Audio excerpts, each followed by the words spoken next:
Comparte con otros lo que Jesús hizo en la cruz del Calvario, muriendo por pecadores para saldar nuestra deuda con la justicia de Dios. Mi hermano, llámalos al arrepentimiento y a la fe, confiando en que el Evangelio sigue siendo poder de Dios para salvación. Y si tú estás aquí sin Cristo en esta mañana, mi amigo, yo te ruego desde el fondo de mi corazón, no menosprecies el llamado que Cristo te está haciendo hoy por medio de la predicación de su palabra. El llamado de Jesús es personal y es transformador. Él nos llama con una voz de gracia y de verdad que no ignora nuestro pecado. Él no va a pasar por alto nuestros pecados, pero que también nos ofrece perdón y aceptación plena en la presencia de Dios, gratuitamente por gracia. El perdón de todos nuestros pecados por medio de la fe. Oh, mi amigo, no cometas el error de esos tripulantes del Titanic que, amparados en una falsa seguridad, se quedaron a bordo en un barco destinado a hundirse en el fondo del mar. Arrepiéntete y cree en Jesús, mi amigo, por favor, te lo ruego, antes de que sea demasiado tarde.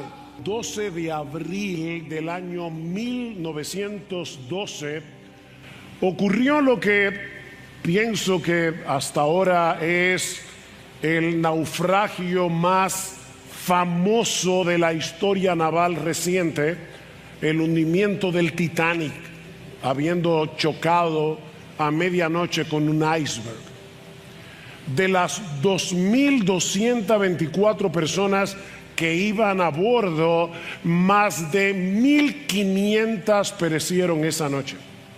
Y sorprendentemente, no por ahogamiento, sino por hipotermia. Estaba el Atlántico Norte muy frío, las aguas del Atlántico Norte, y murieron más de 1.500 personas. Solo pudieron sobrevivir 706 personas de todos los que iban a bordo. Lamentablemente, muchos esa noche se habrían podido salvar de haber subido a tiempo en los botes salvavidas, pero no lo hicieron porque al momento del impacto con el iceberg, esas personas no pensaron que la situación era tan grave, y varios factores se combinaron esa noche para darles esa sensación de falsa seguridad. Por un lado, el hundimiento del Titanic no fue de inmediato. Duró, después del choque con el iceberg, 2 horas y 40 minutos para hundirse. Y como el Titanic había sido promocionado como un barco insumergible, ellos pensaron por el largo tiempo que ocurrió después del choque que el barco no se iba a hundir. Por otro lado, el impacto no fue tan violento como muchos suponen. De hecho, dicen algunos sobrevivientes que muchos de los tripulantes ni siquiera sintieron el impacto. Y aquellos que sí lo sintieron pensaron que no fuera algo de qué preocuparse.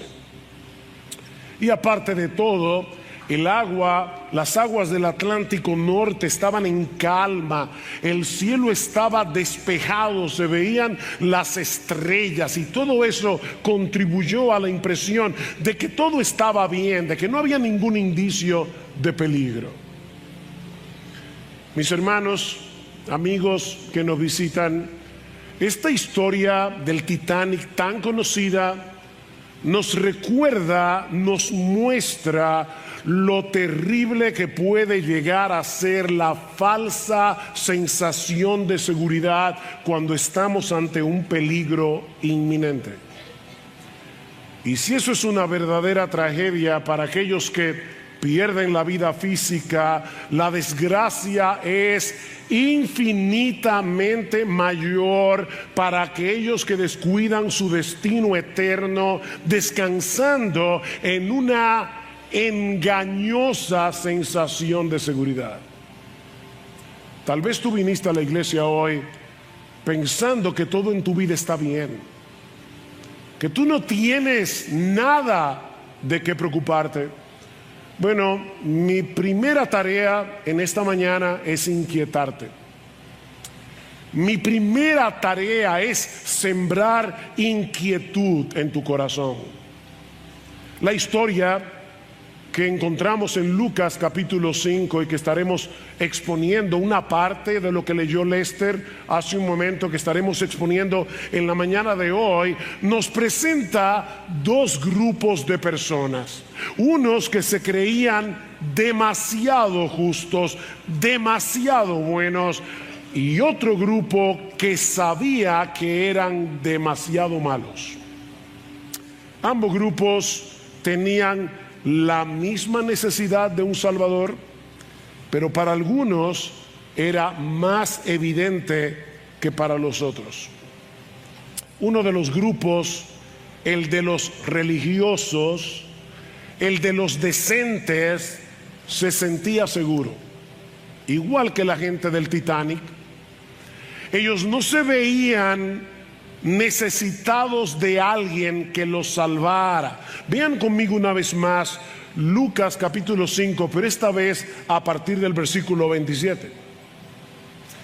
Después de esto, Jesús salió y se fijó en un recaudador de impuestos llamado Leví, sentado en la oficina de los tributos, y le dijo: sígueme. Y él, dejándolo todo, se levantó y le seguía. Y Leví le ofreció un gran banquete en su casa, y había un grupo grande de recaudadores de impuestos y de otros que estaban sentados a la mesa con ellos. Y los fariseos y sus escribas se quejaban con los discípulos de Jesús, diciendo: ¿por qué coméis y bebéis con los recaudadores de impuestos y con los pecadores?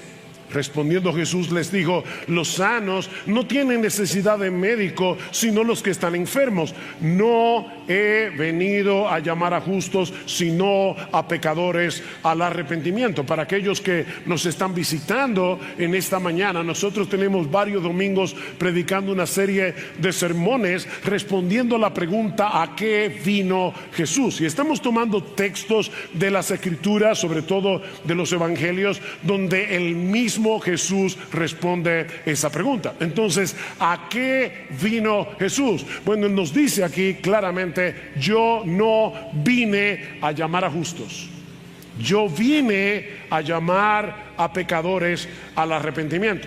Noten, mis hermanos, que el texto en el versículo 27 comienza con un después de esto. ¿Se dieron cuenta? ¿Después de qué? Bueno, después de la historia que se encuentra inmediatamente antes y que Lester leyó hace un momento, acerca de un paralítico que fue sanado y perdonado por Jesús. Como recordaron en la lectura, los fariseos que estaban en ese lugar se preguntaban: ¿cómo es posible que este hombre se tome la prerrogativa de perdonar pecados si solamente Dios puede hacerlo? ¿Tenían razón los fariseos? Por supuesto que tenían razón. Solo Dios puede perdonar pecados, pero Jesucristo, nuestro Señor, es Dios encarnado. Así que le dice a los fariseos: déjenme hacerles una pregunta. ¿Qué es más difícil, decirle a un hombre tus pecados te son perdonados, o levántate y anda? Bueno, para que sepáis que el Hijo del Hombre tiene potestad, tiene derecho, tiene autoridad para perdonar pecados, le dijo al paralítico: levántate y anda. Y de repente este hombre, que nunca en su vida había caminado, se levantó y se fue a su casa glorificando a Dios. Y ahora dice Lucas: después de esto, en otras palabras, después de que los super santos de Israel vieran una muestra muy clara de que Jesús tenía potestad para perdonar pecados, después de que los super santos de Israel, los fariseos y los escribas, rehusaran pedir perdón por sus pecados, teniendo delante al único que podía perdonarlos, Jesús se fija en un cobrador de impuestos llamado Leví. Leví es Mateo, eso lo sabemos por otro de los evangelios. Así que lo que aquí tenemos es la conversión del autor del primer evangelio del Nuevo Testamento, el evangelista Mateo, y lo llama a ser su discípulo. De ahí la explicación de Jesús en los versículos 31 al 32. ¿Cómo es que ustedes comen y beben con publicanos y pecadores? Es que los sanos no tienen necesidad de médico, sino los que están enfermos. Y yo no he venido a llamar a justos, sino a pecadores al arrepentimiento. He ahí nuestro texto que vamos a estar desempacando, expandiendo en esta mañana. Y hay al menos dos declaraciones muy sencillas, muy simples en el versículo 32. La primera es que Jesús no vino al mundo a llamar a los que se creen buenos, sino a los que saben que son pecadores. ¿Verdad? Primera enseñanza del texto. Jesús no vino al mundo a establecer en la tierra un country club de gente santa, un country club de gente decente. Jesús vino al mundo a llamar a pecadores.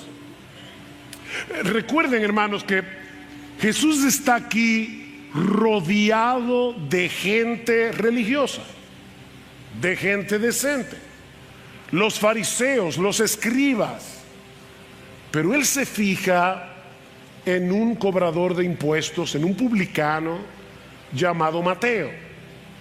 Los publicanos eran judíos que trabajaban para el Imperio Romano, cobrando de hecho un montón de impuestos a los mismos judíos, a sus hermanos de raza. Israel probablemente en ese tiempo era la nación que más impuestos pagaba en el mundo. Se calcula que un judío promedio en la época de Jesús pagaba de un 30 a un 40% de sus ingresos en impuestos. Y los encargados de cobrarlos eran los publicanos. Eran hombres considerados traidores y al mismo tiempo unos abusadores, porque aparte de todo tenían la mala costumbre de cobrar más de lo debido y extorsionar a los contribuyentes. No hay nada nuevo, ¿verdad?, debajo del sol. También eran considerados religiosamente impuros, porque en el desempeño de su trabajo los publicanos tenían mucho trato con los gentiles, es decir, con los que no eran judíos, y para los judíos eso era contaminante. Así que un publicano no podía participar de las ceremonias religiosas en el templo como un judío normal. No podía ir a la sinagoga. De hecho, los expulsaban de la sinagoga. En un escrito que los judíos tenían en muy alta estima, llamado la Mishnah, se colocaba a los publicanos a la par de los ladrones y de los homicidas. De hecho, según la ley no de la Biblia, sino la ley interna de los judíos, no era pecaminoso mentirle a un publicano. Así que se podía tener 2 libros de contabilidad y eso no era ningún problema. Así que, mis hermanos, Mateo pertenecía a lo peor de la sociedad judía en el tiempo de Jesús.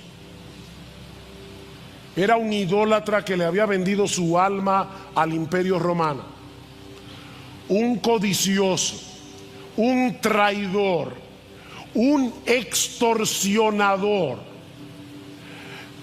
Este hombre amaba tanto el dinero que él estaba dispuesto a sacrificar su reputación. Él estaba dispuesto a sacrificar a sus amistades con tal de alcanzar una mejor posición económica. Pero de todas las personas que estaban alrededor de Jesús ese día, incluyendo a los super santos de Israel,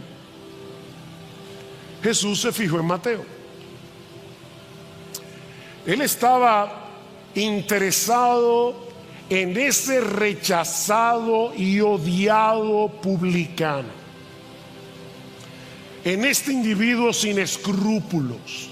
Fue a ese que Jesús llamó, no solamente para que fuera uno de sus discípulos, para que escribiera una de sus biografías. Lo poco que Mateo seguramente conocía de Jesús en ese momento fue suficiente para eclipsar las cosas de este mundo que antes llamaban su atención. ¿Notaron, verdad, que cuando Jesús le dice sígueme, dice que él lo dejó todo y siguió al Señor? Él no le dijo dame un minuto que necesito consultar con mi mujer. Inmediatamente Mateo lo dejó todo, absolutamente todo, para seguir a Jesús. Lo que antes tenía valor para él, de repente había perdido todo su encanto. La gloria de Jesús lo había cautivado. Por eso quiso honrarlo, haciéndole un banquete en su casa y al mismo tiempo buscar ocasión para que sus amigos también pudieran conocer a Jesús. De paso, esa es una de las características de un verdadero discípulo de Jesús. Mira, desde que tú te conviertes a Cristo, desde que Él abre tus ojos, desde que tú entiendes el Evangelio, una de las primeras cosas que tú quieres hacer es que otros conozcan lo que tú has conocido. Y Mateo hace tremendo banquete, dice el versículo 29. Leví le ofreció un gran banquete en su casa. Y había un grupo grande. ¿De quiénes? De recaudadores de impuestos y de otros que estaban sentados a la mesa con ellos. En el Evangelio de Marcos dice que esos otros eran pecadores. Es decir, Mateo invitó a las únicas personas que iban a aceptar una invitación para ir a su casa a cenar. A un montón de gente de moral cuestionable y Jesús en el medio. Miren, en toda la historia humana nunca ha habido un hombre más santo, más puro que Jesús. Él es Dios hecho hombre, Él nunca pecó. Pero aquí lo vemos sentado a la mesa, teniendo comunión con las personas más inapropiadas del pueblo. Porque Él vino a buscar y a salvar lo que se había perdido. Déjame hacerte una pregunta, mi hermano cristiano, evangélico, miembro de Iglesia Bíblica del Señor Jesucristo. ¿Tú vas por la vida con esa actitud de yo soy más santo que tú? Porque el santo de los santos no fue por la vida con esa actitud. Y por supuesto, los super santos de Israel pegan el grito al cielo. Versículo 30. Y los fariseos y sus escribas, es decir, los escribas que eran de los fariseos, porque los escribas eran los teólogos de la época. Dice, los fariseos y sus escribas se quejaban a los discípulos de Jesús diciendo: ¿por qué coméis y bebéis con los recaudadores de impuestos y con los pecadores? La palabra fariseo probablemente viene del hebreo farash, que significa separado. Los fariseos creían en algo así como una salvación por segregación. se apartaban de todos aquellos a quienes ellos etiquetaban como pecadores, como impuros. Ahora imagínense lo chocante que debe haber sido para ellos ver a Jesús en casa de Mateo sentado a la mesa con este selecto grupo de inmorales. ¿Cómo es posible que Jesús se atreva a compartir con gente de esa calaña? Si Jesús fuera un enviado de Dios, seguramente buscaría la compañía de ¿quiénes? De los fariseos, no de los publicanos. Y de ahí la respuesta de Jesús en el versículo 31, ¿verdad? Sentido común: los sanos no tienen necesidad de médico, sino los que están enfermos. Si un médico tomara la decisión de juntarse únicamente con aquellos que están sanos, estaría traicionando, ¿verdad?, la razón de ser de su profesión, porque él estudió para sanar ¿qué? Enfermos. Yo recuerdo cuando mi esposa estaba embarazada de nuestro último niño, casi lo pierde, tuvo meses acostada para preservar el embarazo, pero en una de esas ella se sentía bastante bien y llama a su doctor y le dice: doctor, lo estoy llamando para decirle que estoy sumamente bien. Y él le dijo: wow, tú eres la primera paciente que me llama para decirme algo así.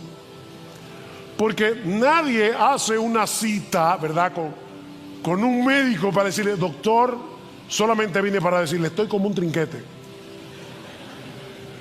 Los sanos no tienen necesidad de médico, sino los enfermos.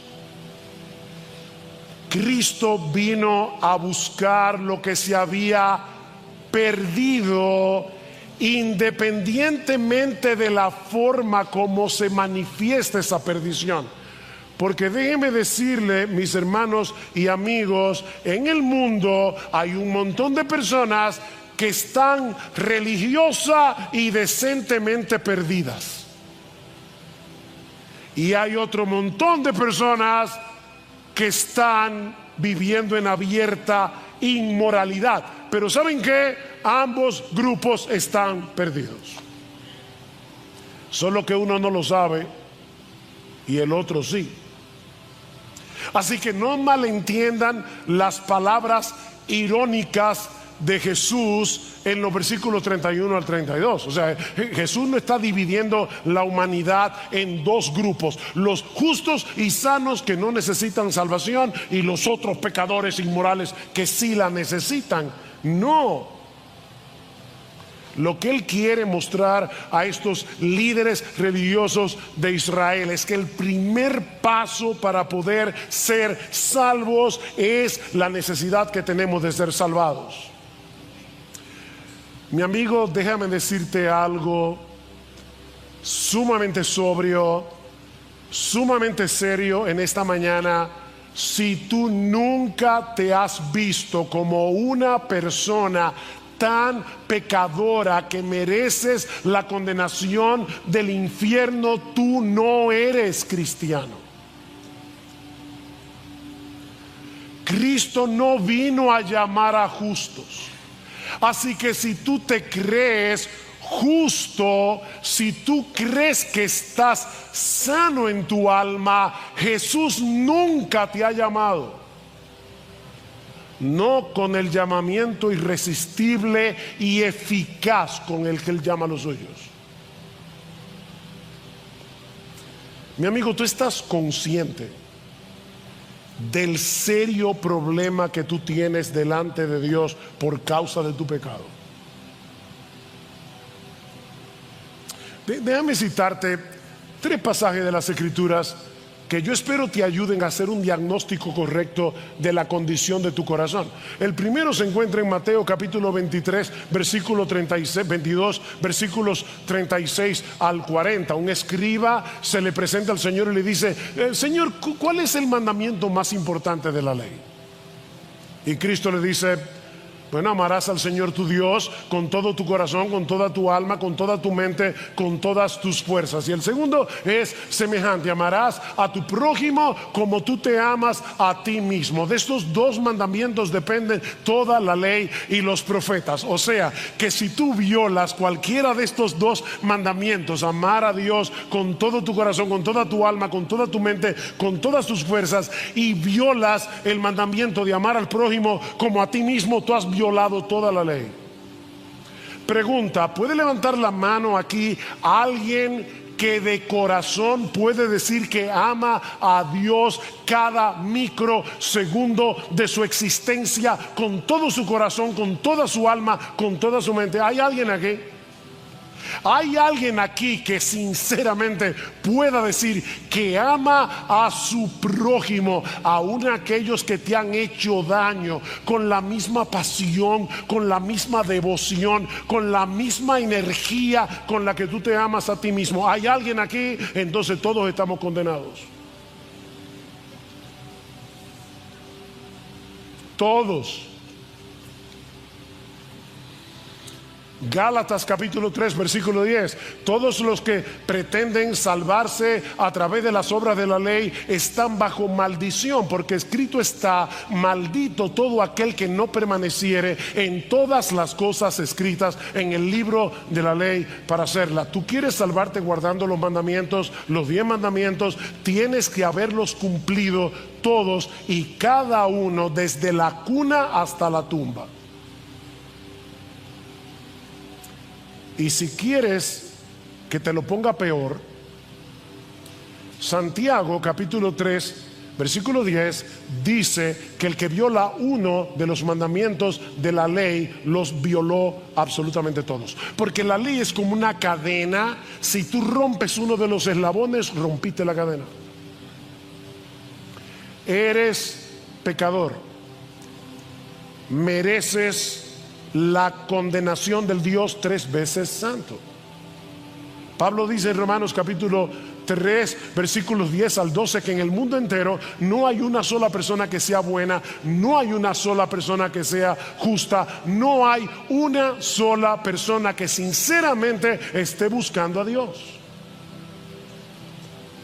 La buena noticia es que en el Evangelio hay esperanza para todos. Hay esperanza para los que están religiosa y decentemente perdidos, y hay esperanza para los que viven en abierta inmoralidad. Jesús vino al mundo, óyeme bien, mi amigo, Jesús vino al mundo a llamar a todo tipo de pecadores. Pero esa no es toda la historia. Nuestro texto también enseña que Jesús vino al mundo a llamar a pecadores, pero no para dejarlos como están. Él vino a llamar a los pecadores al arrepentimiento. ¿Vieron el texto? Versículo 32. No he venido a llamar a justos, sino a pecadores al arrepentimiento. Miren, mis hermanos, y hablo aquí a los creyentes de IBCJ. Yo creo que hay verdades de la Biblia a las que nosotros estamos demasiado acostumbrados, y eso mata nuestra pasión por Cristo, eso mata nuestro gozo por nuestra salvación. Concéntrense en la palabra vino. Cristo, el Dios todopoderoso, creador de los cielos y la tierra, la segunda persona de la Trinidad, en un momento de la historia se hizo hombre en el vientre de una virgen. Verdadero hombre, verdadero Dios. Y a los 30 años comenzó su ministerio, que consistía principalmente en llamar a pecadores al arrepentimiento. Cristo vino del cielo. El arrepentimiento es algo tan importante que Cristo vino del cielo a llamar a pecadores como tú y como yo al arrepentimiento. Qué glorioso es eso. Dice Mateo 4:17, y está hablando del inicio de su ministerio. Desde entonces comenzó Jesús a predicar y a decir: arrepentíos porque el reino de los cielos se ha acercado. En Lucas capítulo 13, los versículos 3 al 5, Cristo repite 2 veces: si no se arrepienten, todos perecerán igualmente.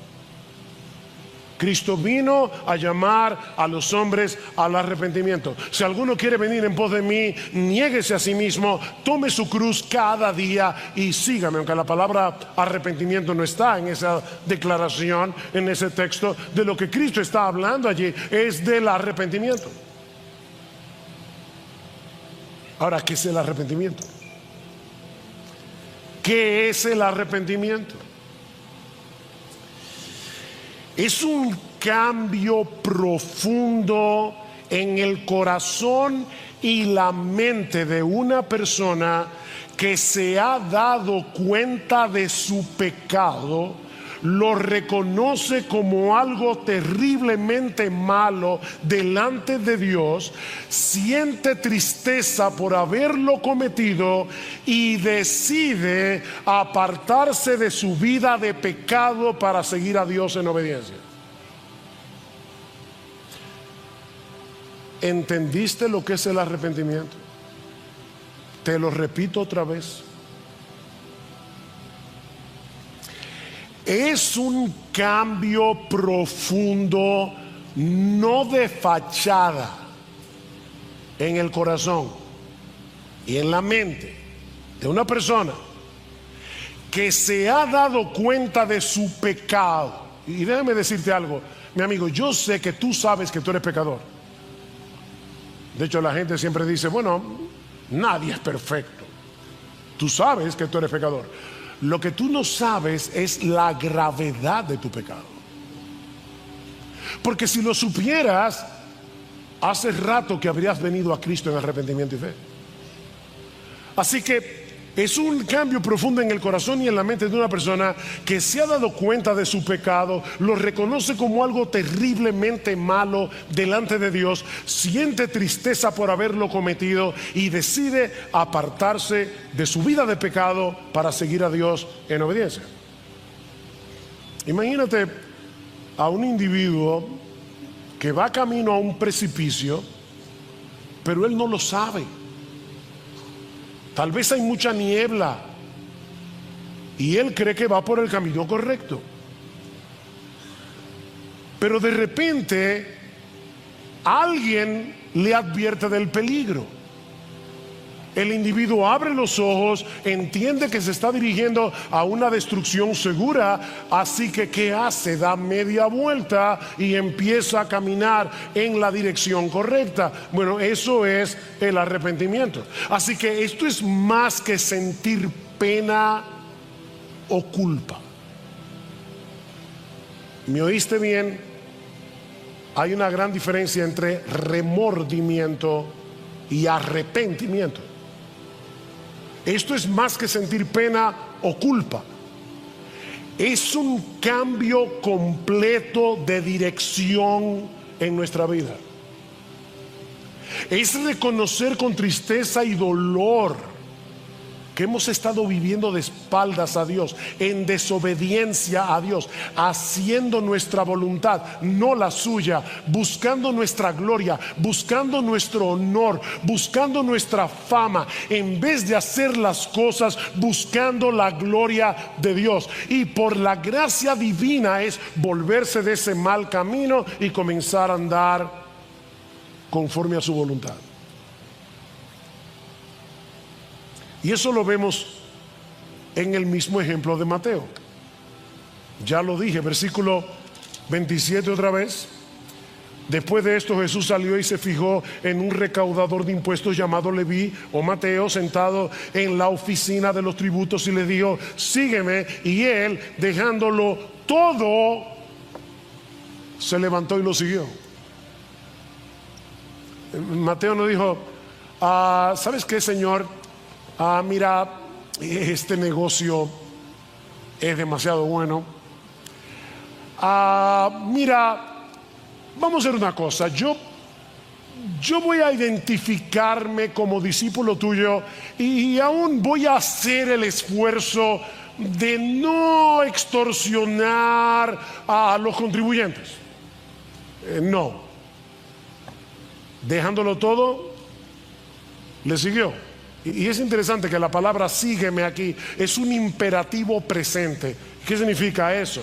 Bueno, que el llamado de Jesús a Mateo no fue para que viniera un fin de semana a pasar un tiempo con él. El llamado era: Mateo, a partir de ahora, sígueme a mí por el resto de tu vida. Mateo, a partir de ahora, yo quiero que dejes atrás tu codicia. Yo quiero que dejes atrás todos los ídolos en los que tú has puesto tu confianza y me sigas únicamente a mí. Mateo, a partir de ahora solo yo puedo ser el objeto de tu confianza. Solo yo puedo ser el objeto de tu completa satisfacción. Y él, dejándolo todo, le dijo: sí, Señor. Miren, déjenme decirles algo importante, porque en la historia de Lucas 5, no tengo el tiempo para leerlo, pero vemos que hay 4 hermanos: Juan, Pedro, Andrés y Santiago, que hicieron lo mismo. Dice en el versículo 11: y después de traer las barcas a tierra, dejándolo todo, le siguieron. Pero hay una diferencia. Cuando un publicano abandonaba su puesto de trabajo, ya no podía volverlo a tomar nunca más. Así que en ese momento, Mateo estaba tomando una decisión radical: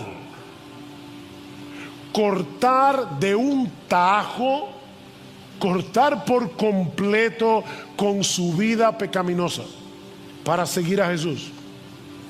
Mateo se arrepintió. Su perspectiva de la vida cambió. Y obviamente su estilo de vida también. Cuando Jesús llamó a Mateo, él entendió que era 1000 veces mejor seguirle a él que continuar aumentando su cuenta bancaria. Y yo te pregunto, ¿tú piensas lo mismo? Y cuando digo te pregunto, estoy incluyendo a los miembros de Iglesia Bíblica del Señor Jesucristo y a cualquier otra persona en este lugar que se identifique como cristiano. ¿Tú entiendes que seguir a Jesús es más importante que seguir aumentando tu cuenta bancaria? Porque yo tengo el temor de que muchos que dicen ser creyentes probablemente no lo son. No lo son. Por primera vez en su vida, Mateo había encontrado algo o alguien que a sus ojos era infinitamente superior a todo lo que él había atesorado en su vida. Antes el dinero era todo para él. Las riquezas estaban por encima de sus amistades, por encima de su reputación, por encima de Dios mismo, hasta que se encontró con Jesús, recibió su llamado: sígueme a mí, comienza a caminar por donde yo voy. ¿Te parece demasiado radical? Ese es el llamado de Jesús. No es diferente. Ese sigue siendo el llamado de Jesús. Ahora, yo creo que es importante en este punto añadir, y muy importante, que el arrepentimiento, mi hermano, mi hermana, mi amigo, escucha con atención. El arrepentimiento es la convicción de que debes divorciarte de tu vida de pecado, sabiendo de antemano que no lo vas a poder hacer en tu propia fuerza. Esa es la paradoja del arrepentimiento. El hombre arrepentido tiene la disposición a cortar con su pecado. Sácate un ojo, córtate el brazo. Él está dispuesto a cortar con su pecado y seguir a Jesús. Pero él sabe que no tiene en sí mismo la capacidad de hacerlo. Y aquí es donde entra en juego la obra de Dios en el arrepentimiento. En el arrepentimiento verdadero hay una obra de Dios y hay una obra del hombre.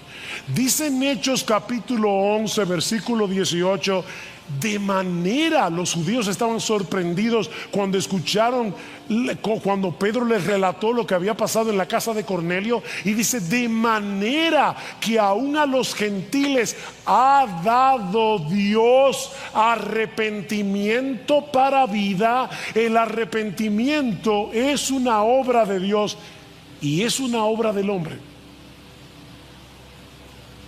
Si Dios no nos capacita, no podemos romper de esa manera con el pecado. Lo que estoy diciendo, mi amado hermano y amigo que estás aquí, es que Dios no solo nos llama a arrepentirnos y a renunciar al pecado que nos esclaviza, sino que nos capacita para que podamos cambiar de rumbo. En palabras de Pablo en Filipenses capítulo 2 versículo 13, es Dios el que produce en nosotros tanto el querer como el hacer por su buena voluntad.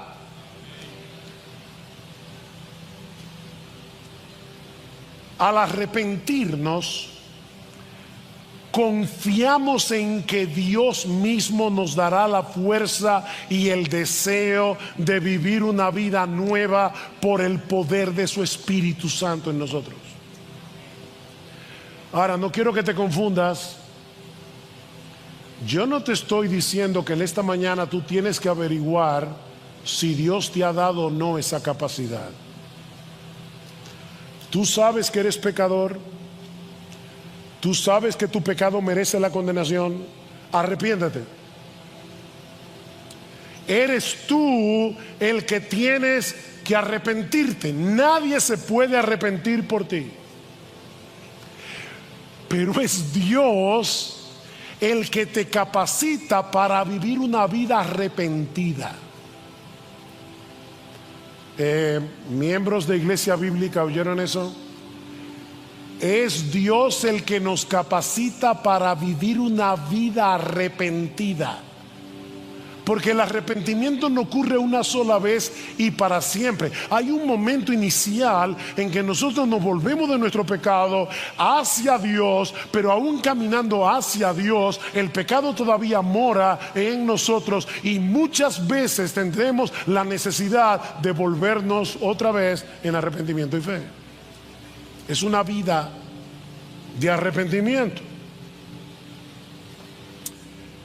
Déjeme ponérselo de esta manera. El cristiano, toda su vida, no importa cuántos años tenga siendo creyente, el cristiano es toda su vida como un niño que está aprendiendo a caminar. Toda su vida. El niño tiene el deseo, tiene la determinación de caminar, pero él no tiene ni la capacidad, ni la habilidad, ni la fuerza en sus piernas para poder hacerlo. Él sabe que sin el apoyo de su papá o de su mamá se va a caer. Entonces, ¿qué hace el niño? El niño se esfuerza. Se me acaba de apagar el iPad. El niño se esfuerza porque confía en que su padre lo sostiene para que pueda caminar. ¿Te das cuenta qué glorioso es esto? Eres tú el que debe decir: voy a caminar, pero sé que si mi Padre no está aquí al lado, me voy a caer.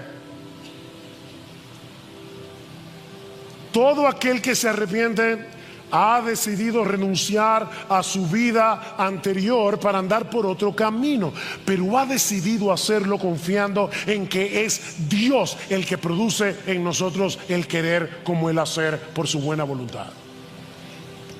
Un misterio, ¿verdad? Es por eso que la fe y el arrepentimiento tienen que trabajar juntos. La fe y el arrepentimiento. Te lo voy a poner de otra manera. Tú tienes que arrepentirte creyendo. No podemos divorciar la fe del arrepentimiento. Tú tienes que arrepentirte creyendo.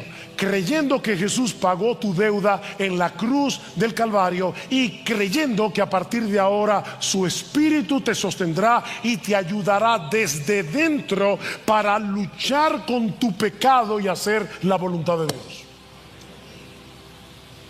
Tienes que arrepentirte creyendo. Pero ¿sabes qué, mi amigo? Sin esa renuncia no hay salvación. O sea, la Biblia no reconoce dos clases de discípulos: los que siguen a Jesús dejándolo todo, y los que le siguen aferrados a sus posesiones, a su propia voluntad y al estilo de vida que este mundo promueve. No. Hay solo una clase de discípulos: aquellos que dejándolo todo siguen a Jesús. Yo he dicho esto otras veces, pero yo tengo la convicción de que muchos jóvenes, sobre todo jóvenes, y probablemente algunos están aquí en esta mañana, que me dicen cuando yo les hablo: pastor, es que yo le he orado al Señor que me salve, yo no sé, no funciona. ¿Han oído eso? ¿Sabes por qué no funciona?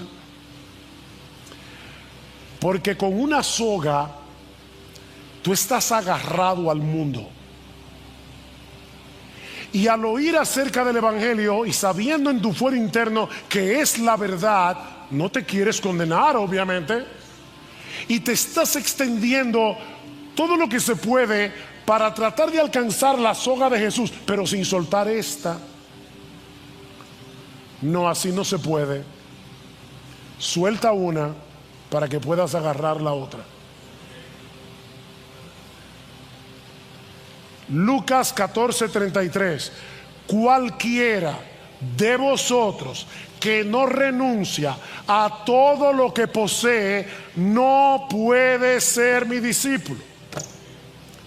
Y yo sé que ese no es el tipo de texto que se citan mucho en las iglesias en el día de hoy, pero mis hermanos, eso está en la Biblia. Cualquiera, no importa quién sea, cualquiera de vosotros que no renuncia a todo lo que posee no puede ser mi discípulo.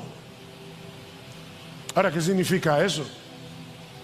Bueno, eso no quiere decir que todos los que siguen a Jesús deben vender todo lo que tienen y dárselo a los pobres, porque eso no es lo que vemos en la Biblia. Lo que eso significa es que tú tienes que renunciar al poder, al control que todas esas cosas ejercen sobre ti. Y a partir de ahora, todas esas cosas van a pasar a un plano sumamente secundario en relación con Jesús, que es el todo en todos. Se cuenta la historia de una mosca que está volando por la cocina con una mosca más joven. Y hay un pedazo de eso de papel pegamoscas que parecen que tienen miel,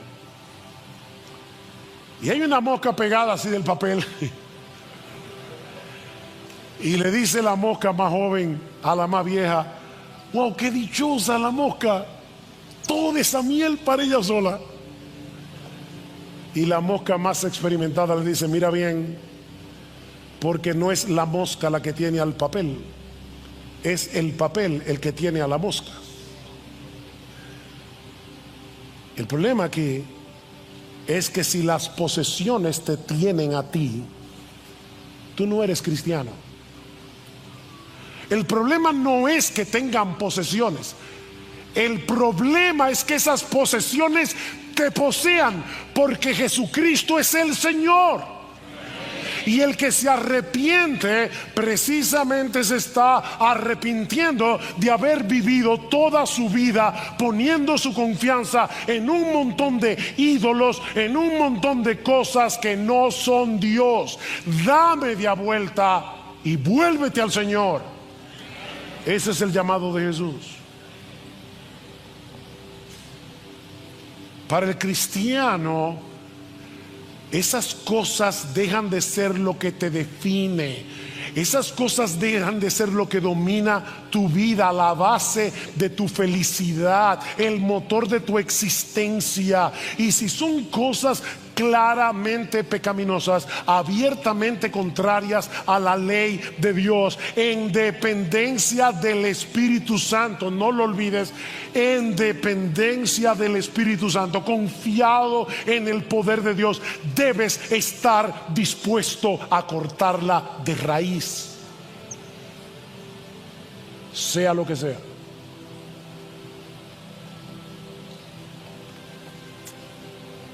El que no está dispuesto a hacer eso por causa de su relación con Jesús no puede ser su discípulo.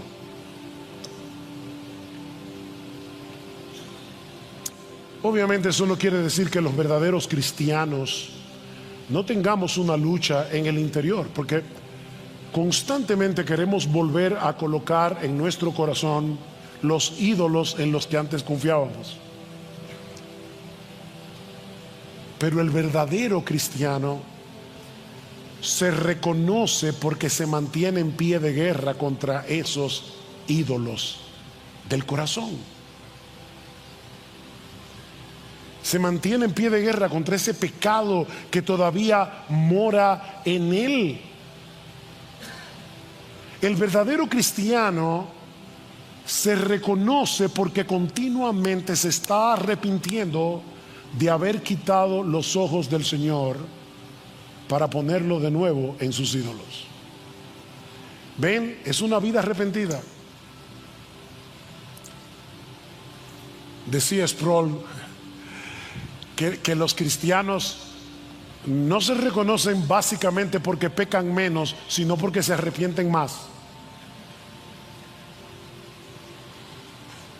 Es una vida arrepentida. Continuamente nos estamos volviendo de los ídolos a Dios. ¿Qué hemos visto entonces hasta aquí? Que Jesús vino a llamar a los hombres a que se arrepientan. Vino a buscar y a rescatar a aquellos que estaban alejados de Dios, que estaban espiritualmente muertos, perdidos en sus pecados. Jesús se mezcló con ellos, comió con ellos, caminó con ellos para llamarlos a la fe y al arrepentimiento. Es por eso que en el Nuevo Testamento se dicen dos cosas de Jesús que parecen contradictorias. En Mateo capítulo 11 versículo 19 dice que Jesús era amigo de pecadores, y en Hebreos 7:26 dice que era apartado de los pecadores. Pero cuando nos enfrentamos a una situación aflictiva que, humanamente hablando, no parece tener solución o que se extiende más de lo esperado, entonces nuestra confianza en Dios comienza a tambalear. Y lo digo, mis hermanos, porque me conozco a mí mismo y porque me he visto más de las veces que yo quisiera admitir o de lo que me gusta admitir. Yo he estado allí, yo he estado en esa situación. Cuando nos encontramos en medio de una enfermedad incurable, otros tal vez con un matrimonio destruido o lidiando con un hijo muy rebelde, o tal vez atravesando por un serio problema económico. Mis hermanos, nuestro Dios suele usar este tipo de circunstancia para magnificar su poder y su gracia en una forma extraordinaria como vemos en el texto que vamos a exponer en la mañana de hoy en el Evangelio de Marcos. Yo les pido por favor que vayan en sus Biblias al Evangelio de Marcos, los versículos 21 al 43.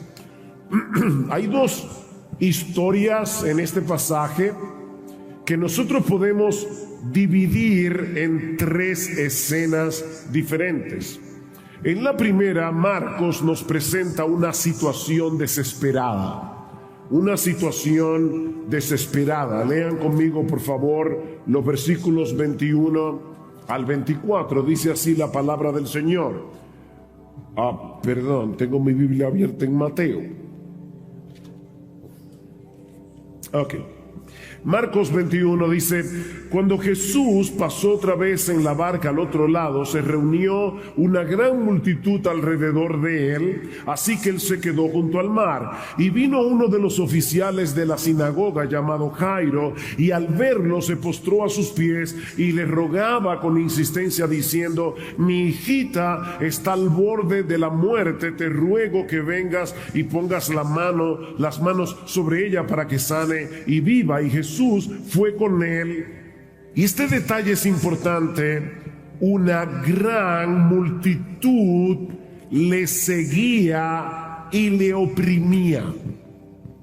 Jairo, dice el texto, era un oficial de la sinagoga. La sinagoga era ese lugar donde se reunían los judíos y adoraban al Señor durante el Sabbat, durante el día de reposo, cuando estaban lejos del templo de Jerusalén.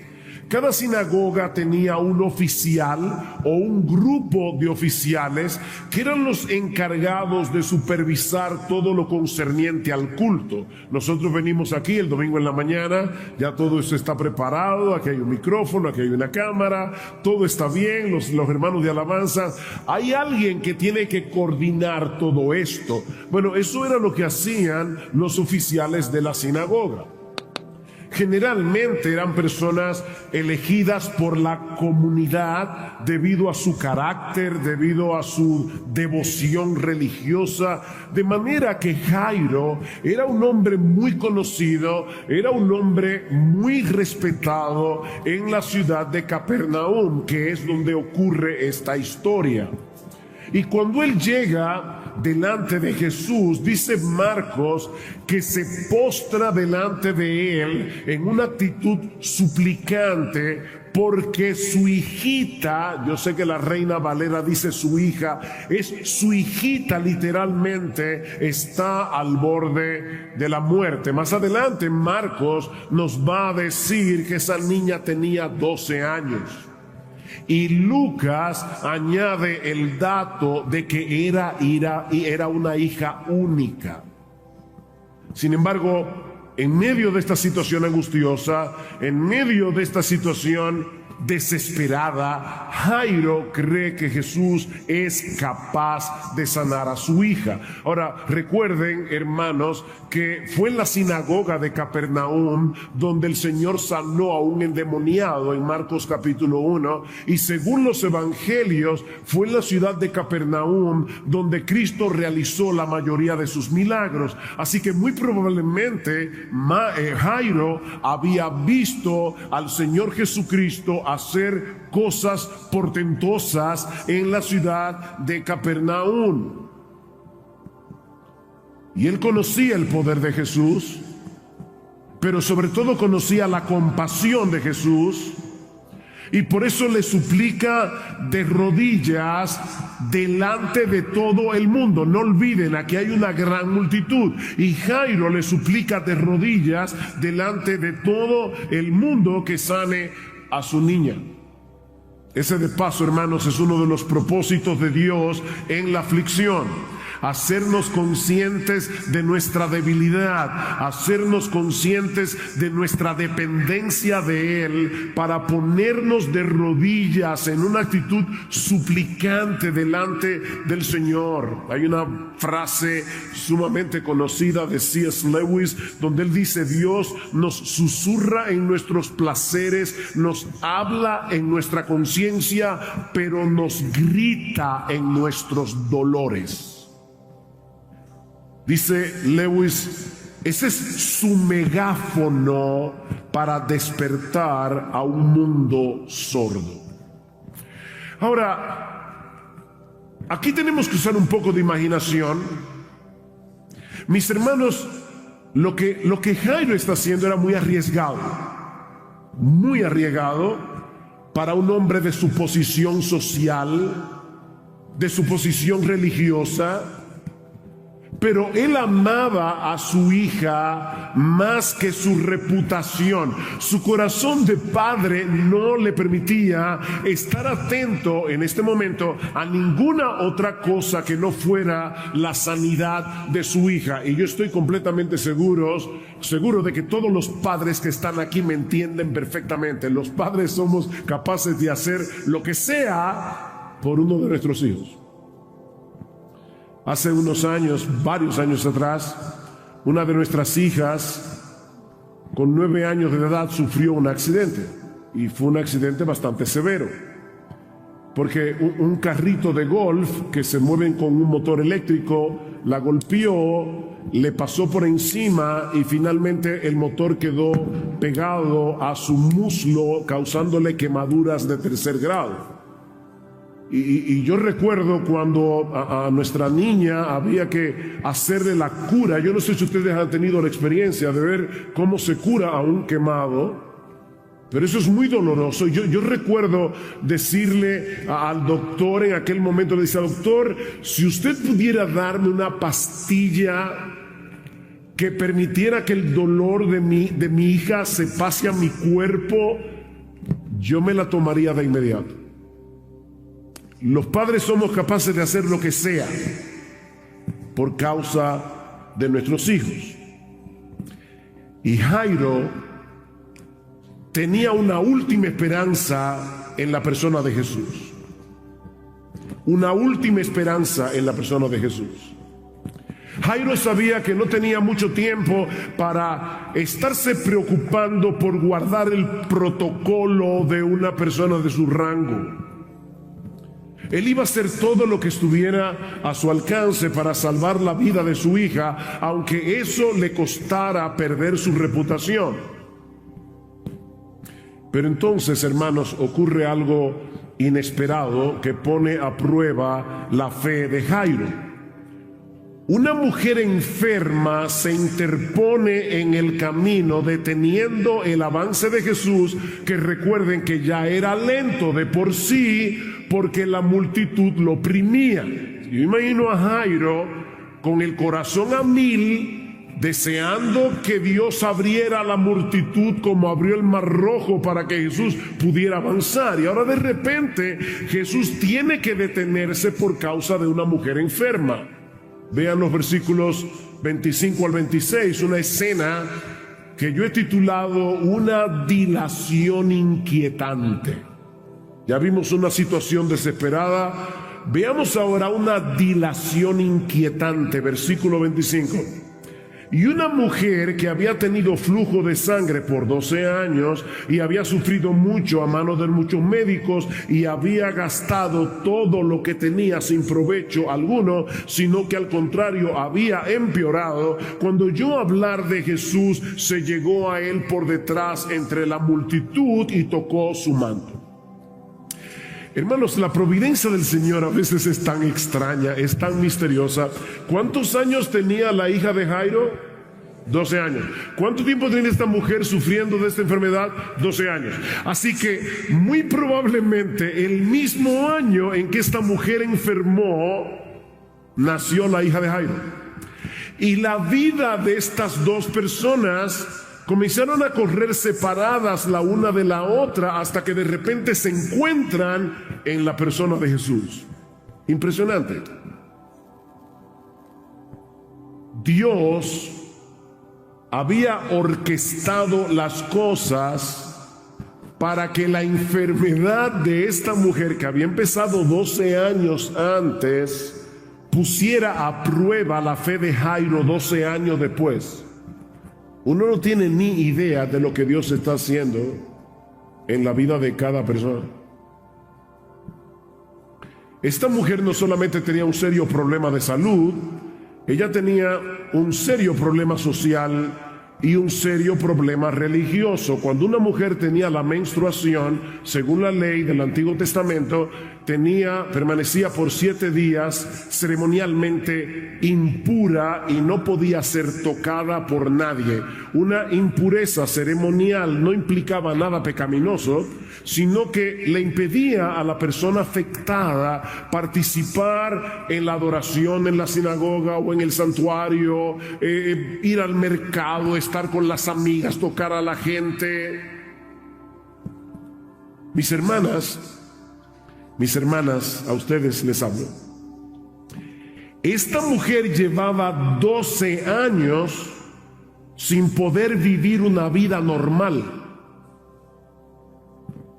Aparte, me imagino la debilidad que ella tenía que estar padeciendo por causa del flujo de sangre. Esta mujer había tenido que sufrir vergüenza, había tenido que sufrir soledad, 12 años sin recibir un abrazo, 12 años sin que nadie la tocara. Y tal vez, porque la gente es cruel, sufriendo al mismo tiempo la incomprensión de la gente que pensaba que tal vez ella estaba pagando por un pecado que había cometido. Todo esto, mis hermanos, suele mezclarse en las aflicciones. Job tenía suficiente con lo que estaba padeciendo en su cuerpo, la pérdida de sus bienes, la pérdida de sus hijos, para que 3 amigos vinieran a insistirle en que él estaba así porque había pecado. Lamentablemente, hermanos, a veces uno quisiera, cuando llega una prueba, que vengan por turno, ¿verdad? Una hoy, otra el año que viene. Pero Santiago dice: tened por sumo gozo cuando os halléis en diversas pruebas. Y la idea del texto es cuando de repente, al mismo tiempo, os encontréis sumergidos en diversas pruebas. Eso era lo que esta mujer estaba pasando. Y para colmo de males, ella había gastado todo lo que tenía yendo de un médico a otro, de un médico a otro, de un médico a otro, y no habían podido hacer absolutamente nada por ella, sino que mientras pasaba el tiempo, dice Marcos, su condición se ponía peor. Esta mujer había perdido toda esperanza hasta que se entera que Jesús ha vuelto a Capernaum.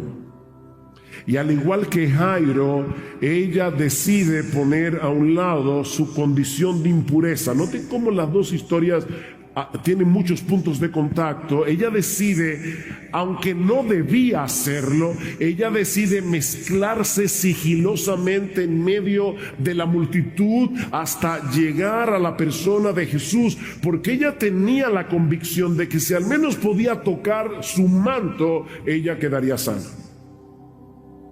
Versículo 28. Porque decía: si tan solo toco sus ropas, sanaré. Y cuando toca a Jesús, al instante la fuente de su sangre se secó, y sintió en su cuerpo que estaba curada de su aflicción. Mis hermanos, tan pronto la mujer toca a Jesús, siente que la hemorragia se detiene. Por primera vez en 12 años, lo que los médicos no habían podido lograr en todo ese tiempo, Jesús lo hizo en un segundo y gratis. Qué precioso Salvador tenemos nosotros. Ahora, ella sabe que lo que acaba de hacer era problemático por su condición, aparte de que tocar a un rabino, ya Jesús en ese tiempo era considerado como un rabino. Hasta hablar con una mujer era un problema, mucho más que una mujer tocara a un rabino, y más en esa condición. Ella sabía que estaba en problemas, así que ella trata de pasar desapercibida. Pero aquí es donde comienza la parte extraña de la historia, porque Jesús decide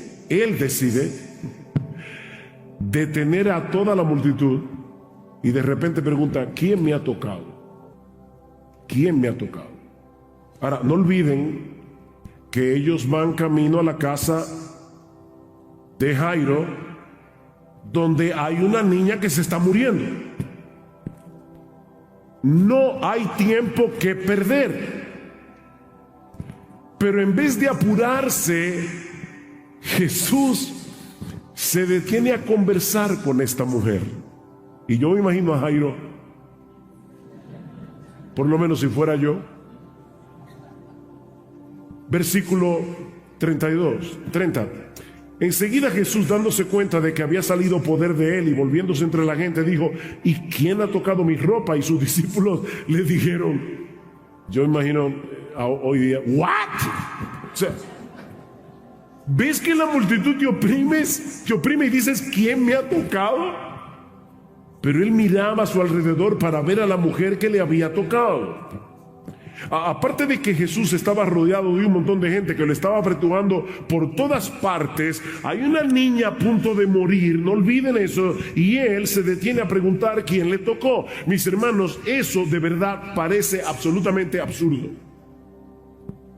incomprensible. Pero Cristo quiere que todo el mundo sepa lo que sucedió con esa mujer. Él no iba a permitir que ese milagro pasara desapercibido. Versículo 33.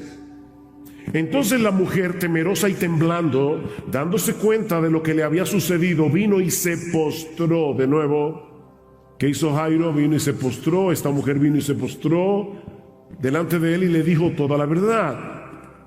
Y Jesús le dijo: hija, tu fe te ha sanado, vete en paz y queda sana de tu aflicción. Y hay al menos tres cosas importantes que yo quiero resaltar aquí en estos dos versículos. La primera es que el Señor aprovechó la ocasión para instruir a esta mujer, porque recuerden que ella creía que iba a ser sanada si tocaba la ropa de Jesús, pero la ropa de Jesús no tenía ningún poder para sanar a nadie, como no lo tienen hoy todos esos pañitos y agua bendita que venden por ahí.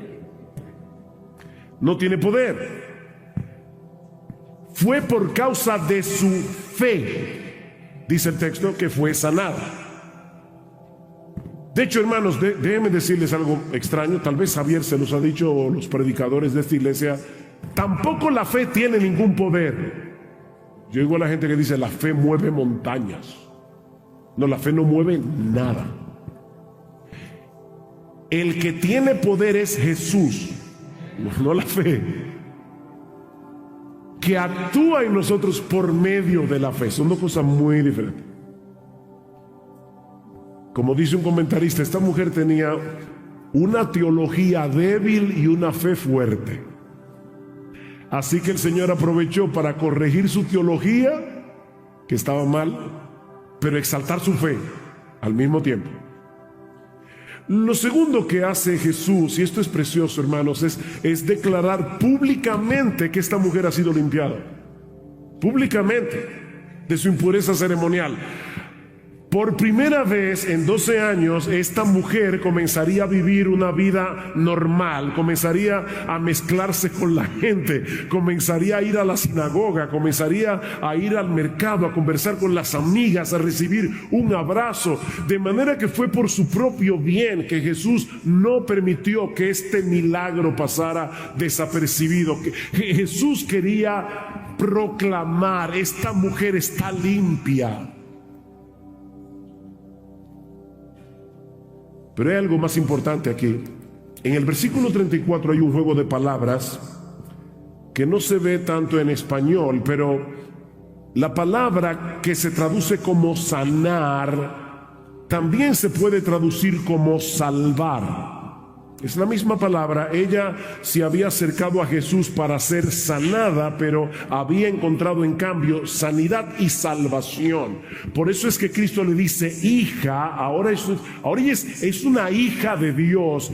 Hija, tu fe te ha sanado, vete en paz. En otras palabras, el shalom de Dios, como lo pensaban los judíos, hija mía, el shalom de Dios ahora está sobre ti. Ahora tú puedes comenzar a disfrutar de la paz, de la bendición, de la bienaventuranza que viene por el hecho de ser hija de Dios. No es simplemente vete en paz. No. Esto es para un judío mucho más profundo que eso. Es vete en el shalom de Dios. Cristo dice, yo he venido para que tengan vida y para que la tengan en abundancia. Y lo que Él está diciendo, hija mía, ahora tú vas a poder comenzar a vivir la vida abundante que yo vine a dar, que yo vine a ofrecer.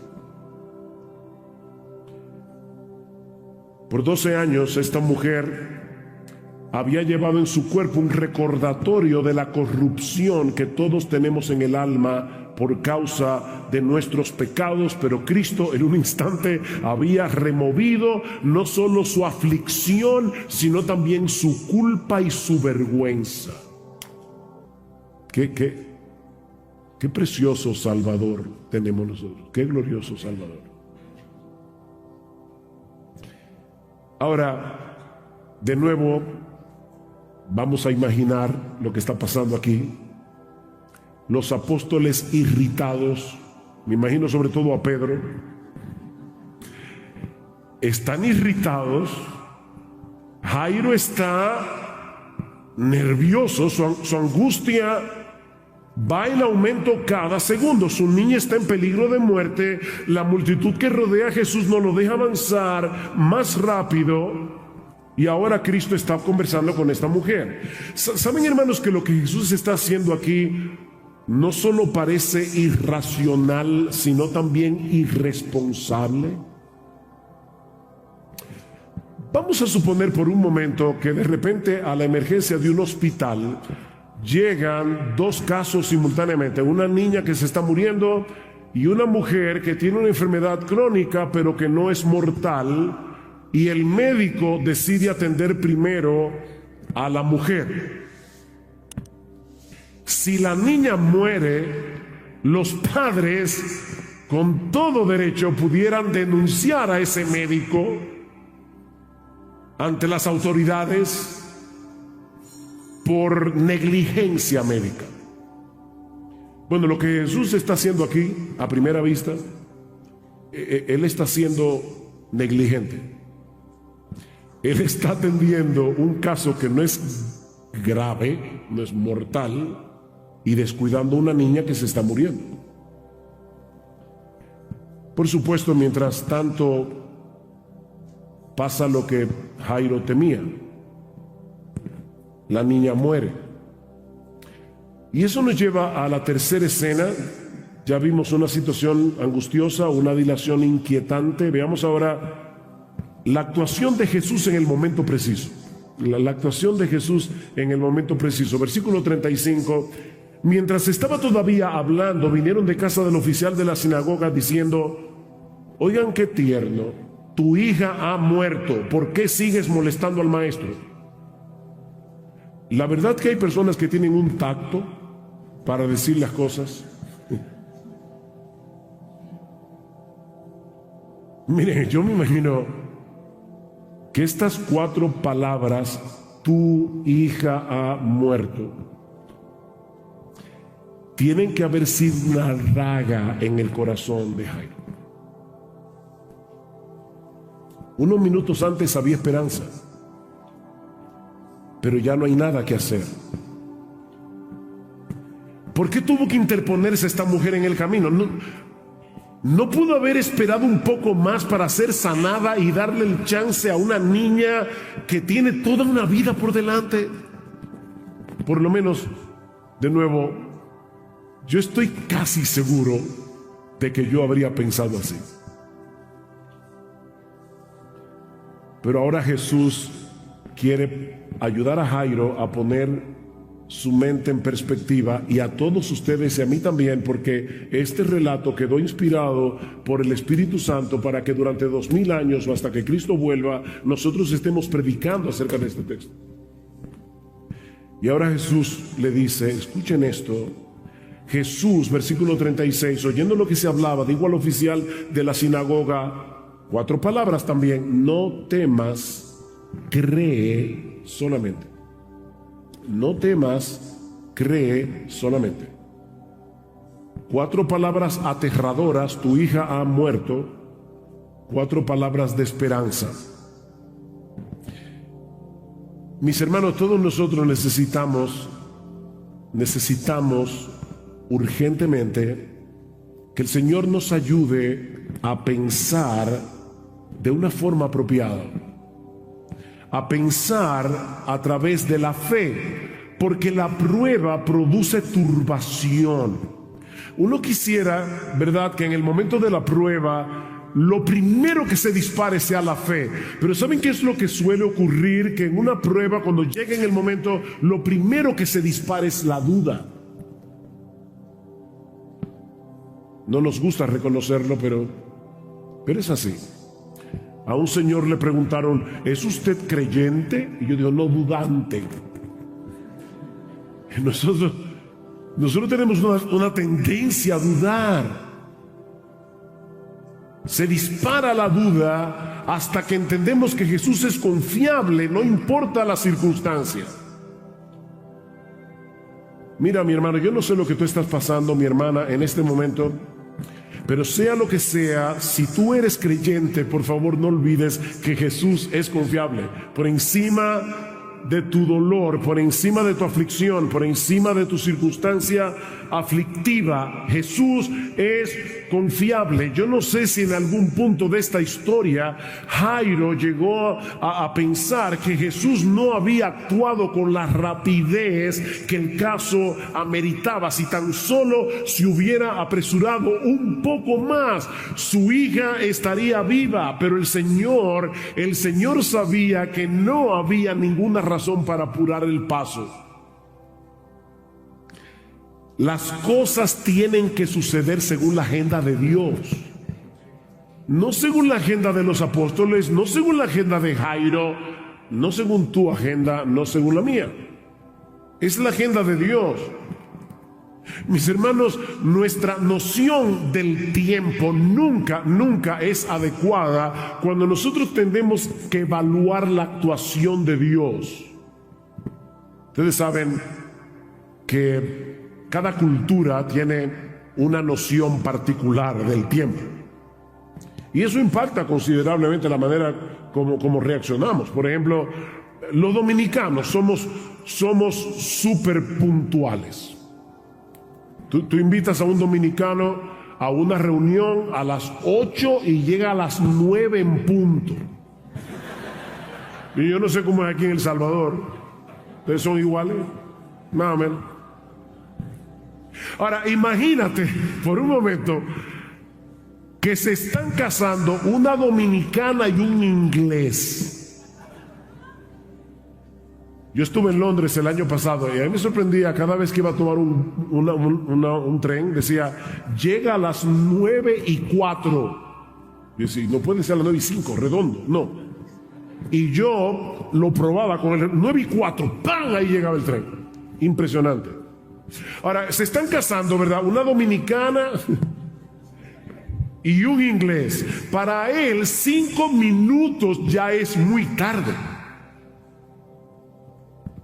Para la dominicana y la familia hay una elasticidad como de 60 minutos más o menos.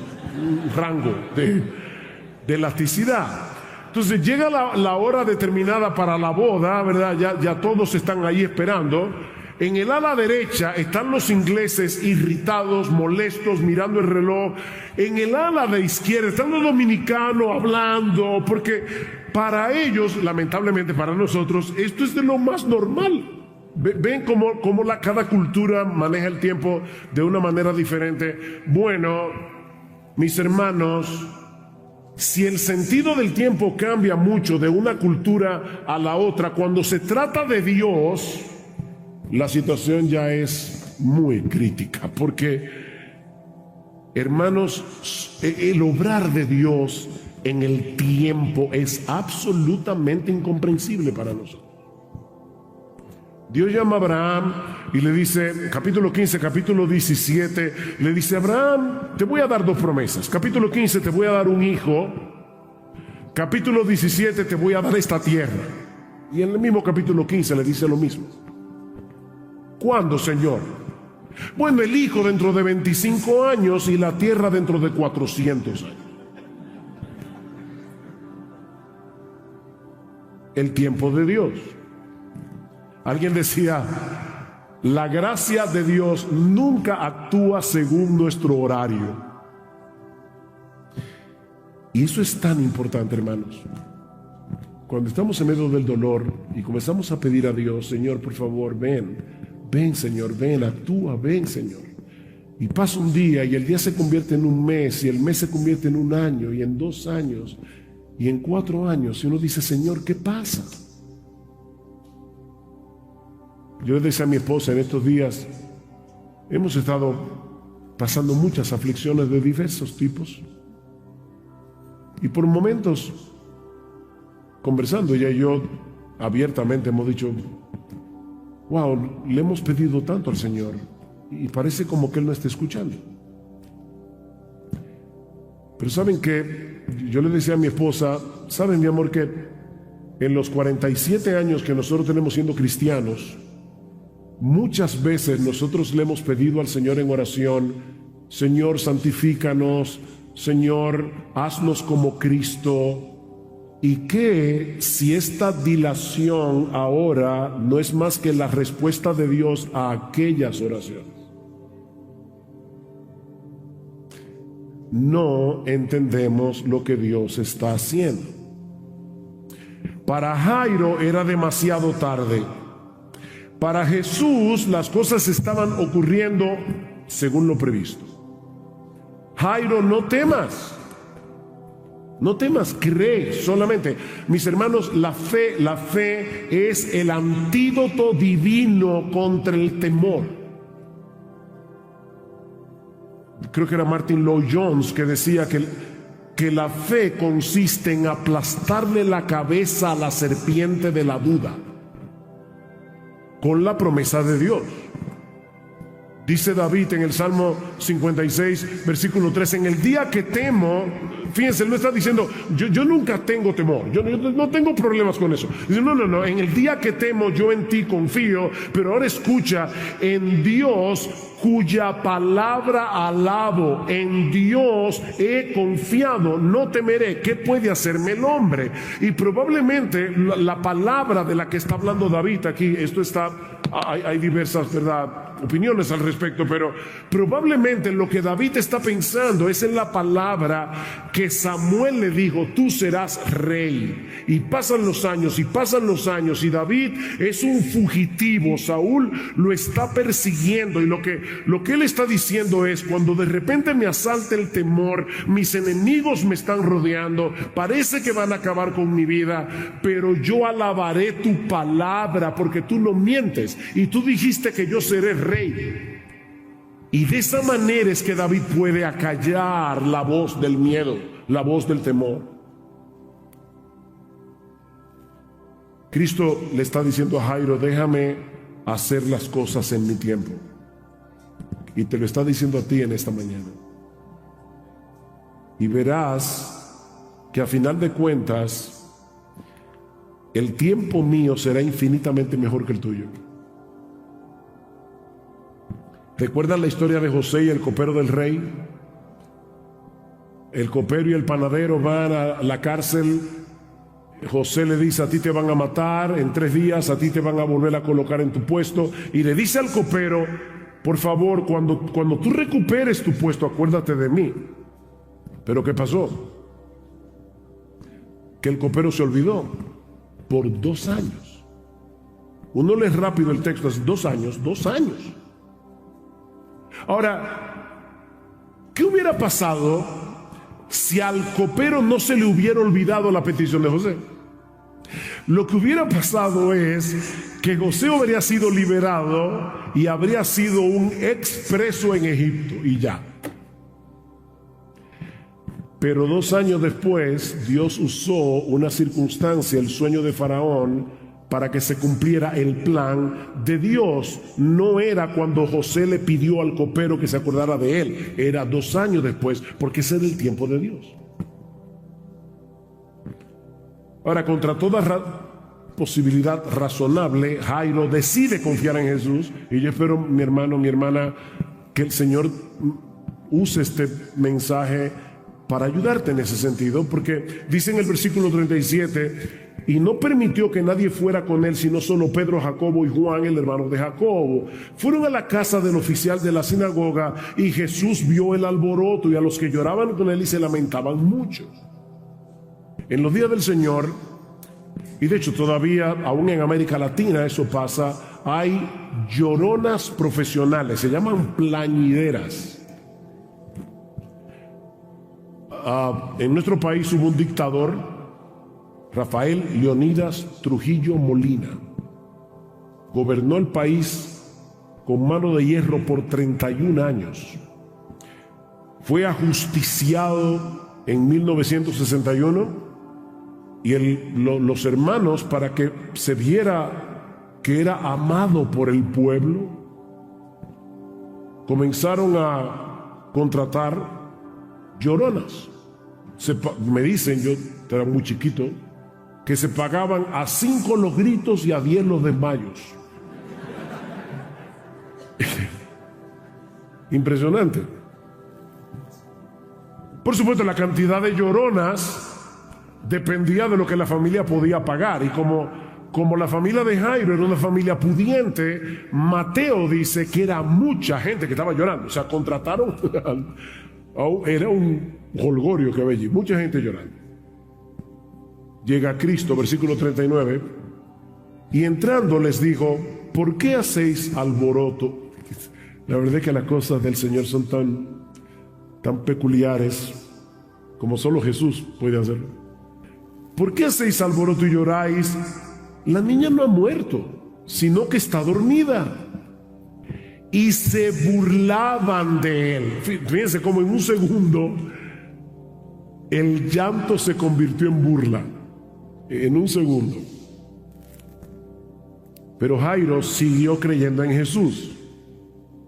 Y lo sabemos porque él y su esposa hicieron exactamente lo que Jesús les ordenó. Pero él, echando fuera a todos, tomó consigo al padre y a la madre de la niña. O sea, ellos todavía no están diciendo, ¿y para qué vamos a ir a la habitación? Ya. No, ellos... Señores, por favor, piensen en eso. Su niña muerta está en esa habitación. Y Jesús le dice, Jairo, no te preocupes, cree. Solamente no tengas temor. Ven conmigo, ven, vamos. Dile a tu esposa para que vayamos juntos, entremos a la habitación. Tu niña está dormida, yo voy a despertarla, no te preocupes por eso. Y entró donde estaba la niña.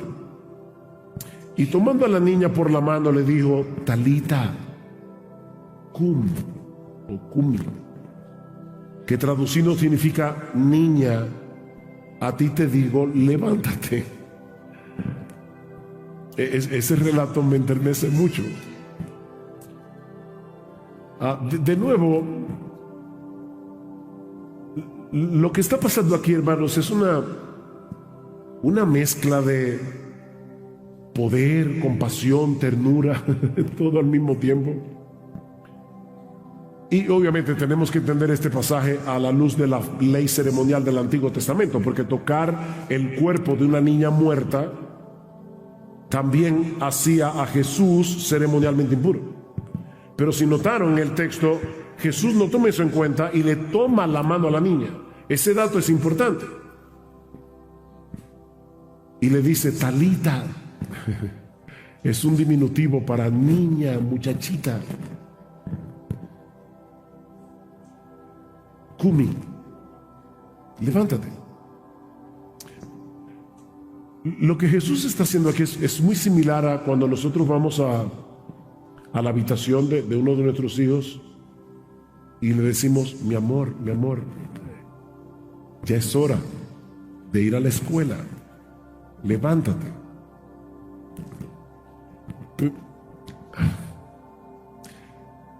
La palabra de Jesús es tan poderosa que cuando Él habla, los muertos oyen y vuelven a la vida.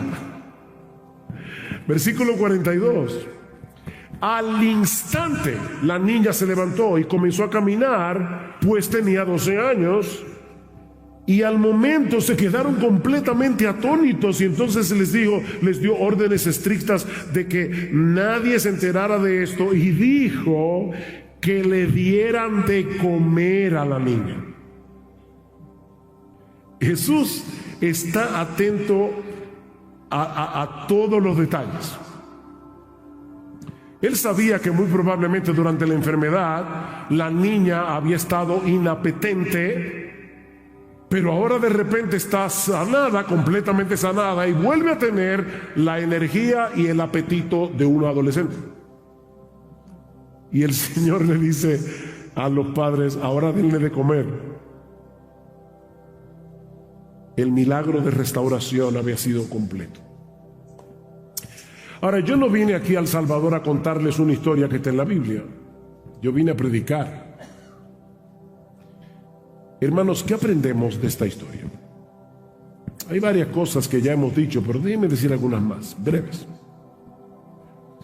Más allá de la compasión que Cristo le mostró a esta mujer con el flujo de sangre y a la familia de Jairo, estos dos milagros funcionan como una representación visible del Evangelio.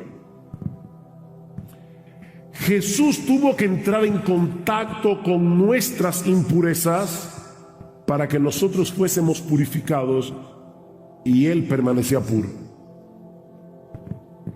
Cuando la mujer con flujo de sangre tocó a Jesús, en vez de hacerlo a él impuro, ella quedó ceremonialmente purificada. Y lo mismo sucedió con la hija de Jairo. En vez de contaminarse al tocar su cuerpo muerto, el toque de la mano de Jesús hizo que la niña volviera a la vida.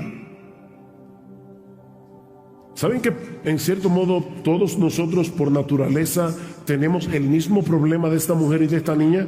Todos nosotros somos impuros, todos nosotros estamos corrompidos por causa de nuestros pecados, y todos nosotros estamos muertos en nuestros delitos y pecados cuando no éramos creyentes. Y así como la hija de Jairo no podía resucitarse a sí misma, y así como la mujer de flujo de sangre no podía sanarse a sí misma y purificarse a sí misma, mi amigo, si tú estás aquí y tú aún no has creído en Cristo, no te has arrepentido de tus pecados, no hay nada que nosotros podamos hacer por nosotros mismos para resolver esos dos problemas delante de Dios. Estamos muertos, somos impuros. La buena noticia del Evangelio es que el Hijo del Hombre se hizo hombre para mezclarse con nuestras impurezas sin ser contaminado por ellas, y luego morir en una cruz como si Él hubiera cometido tu pecado, tus pecados, tus pecados, tus pecados, mis pecados. Recibir la ira de Dios. Cristo le dijo: Padre, trátame a mí como un mentiroso, trátame a mí como un adúltero, trátame a mí como un adicto a la pornografía, trátame a mí como un violador, trátame a mí como un asesino, trátame a mí como un adúltero. Castígame tú, Señor, a mí, para que ellos puedan ser librados. Eso fue lo que sucedió en la cruz. Al que no conoció pecado, por nosotros, a él Dios lo hizo pecado, para que nosotros fuésemos hechos justicia de Dios. Justicia de Dios en él, mi hermano.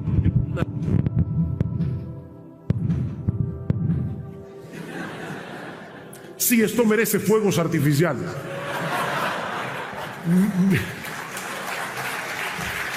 Mi hermana, si tú eres creyente, la justicia de Dios fue puesta en tu cuenta. O sea, Dios te ve ahora como si tú nunca hubieras roto un plato. Con la justicia de Jesús. Como si tú hubieras vivido la vida de Jesús. Cuando iba al aeropuerto en Santo Domingo, me llevó un creyente de otra iglesia. Y él me decía: bueno, hay que perseverar, porque si no uno como que pierde la salvación. Y yo le decía: mi hermano, espérate. Déjame decirte una cosa, el hecho de que tú seas salvo no depende de ti, depende de Jesús. Déjame hacerte una pregunta. Hay dos mandamientos, los mandamientos más importantes: amarás al Señor tu Dios con todo tu corazón,